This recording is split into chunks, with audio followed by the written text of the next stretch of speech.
قطر جانے والے ہنرمندوں اور کاروباری افراد کے لیے خوشخبری۔ قطری حکومت نے نئے ریزیڈنس پرمٹ پروگرام کا اعلان کر دیا۔ نئے ویزا پروگرام کے تحت ہنرمند اور کاروباری افراد 5 سال کی طویل مدت کے لیے قطر میں کام اور رہائش اختیار کر سکیں گے۔ ویزا رینیول کی سہولت بھی دستیاب ہوگی۔ اس نئے قطری ویزا پروگرام کی درخواستیں اگلے چند ماہ میں کھلنے کی توقع کی جا رہی ہے۔ اس کے لیے باصلاحیت افراد کو 13 میں سے کسی ایک شعبے میں مہارت حاصل ہو۔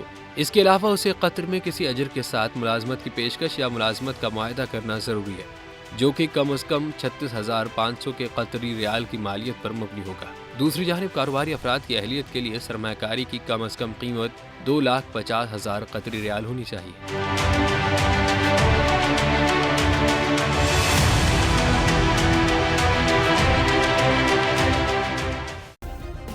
سبسکرائب کریں اور بیل دبائیں تاکہ کوئی خبر رہ نہ جائے۔